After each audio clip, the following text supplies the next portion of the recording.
why did you choose to pursue biology? Ooh. So originally, I pursued biology because I wanted it as a pre-med, which is, I think, a lot of your rationale, since it includes insights about the human body, about how it works, etc., etc. But along the way, I think it was right around before my thesis time, I guess. So I was exposed to a lot of biology electives that were related to taxonomy. So I took up phycology, which is about algae taxonomy. I also did invertebrate biology, invertebrate zoology, as well as fish taxology. So I found it more interesting, I guess, than my subjects about cell bio or about animal physiology. And I thought that if I wasn't 100% into pursuing medicine, maybe it's really not for me. And it was also around the time that I got my scuba diving license. So being exposed to the outside environment, to the marine environment, and being able to identify the organisms that I see, it felt more fulfilling than anything I experienced. And that's why I got into biology. And that's why I pursued biology as a career. In relation to your role as a biology professor, specifically in the Ateneo, given that they put due emphasis on developing people for others, so how do you embody that role of being a person for others and as a role model for your students? Actually, that's one of the reasons why I pursued teaching in the first place, because I want to be a person for others, or to be included in the people for others.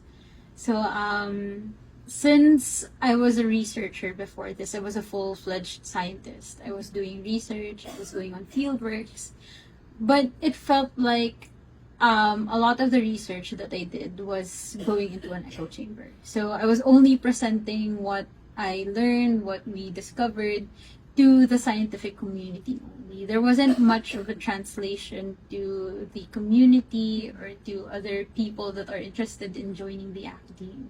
So that's one of the reasons why I wanted to become a biology professor or biology teacher. It's because I want to share the science that I've contributed to. So in addition to sharing, your knowledge to your students and to the community, what else are your other favorite aspects of being a biologist and a professor? Being able to see the differences in terms of the marine environments in the Philippines. So for example, the Philippines, it's an archipelago, right? So we have a whole so we're surrounded by marine waters, but not one locality is the same. Mm-hmm. And that's really interesting to me. And of course, that interest, I try to relay it with my students as well. So a lot of the case studies that I try to discuss in my ecology classes, as well as my other, for example, marine biology and evolutionary biology, a lot of my examples are actually the studies that I have done. So at least this makes it more relatable and more concrete for the students to understand. Are there, any notable struggles with that journey, and, what motivation sustains that journey despite those challenges? A lot of the challenges, of course, would be financial. So, being a scientist isn't much of an established, I guess, profession here in the Philippines. So there's not much funding and there's not much demand. So of course that means that if you are a scientist or if you are an aspiring scientist, it's an uphill struggle. So that means that you really have to be well connected, or you have to be really sure in what you want to pursue to be able to fully streamline the path that you want to take.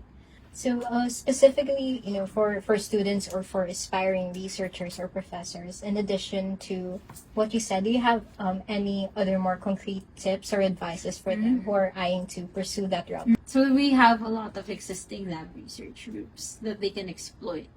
So there's no harm in trying to dabble into all of the different research groups just to see which ones you are more passionate about.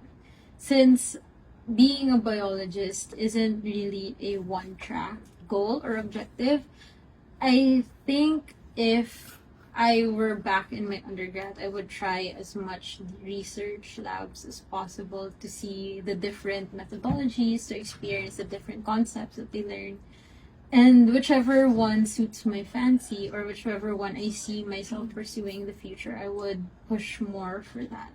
What are your hopes and dreams for the research and development sector in, or research and development community in the Ateneo and in the Philippines And in the general? Philippines. So actually, one of my main goals in being part of the faculty and the department is to produce more students that would pursue a research career instead of going to med. Although, of course, I understand that a lot of you guys are passionate about going to medicine, but maybe some of you are still on the fence and can be persuaded to pursue science instead. So that's one of my long-term goals, to produce more scientists here in the that would stay with the department, but could also be ones that pursue their careers in different areas of the Philippines as well.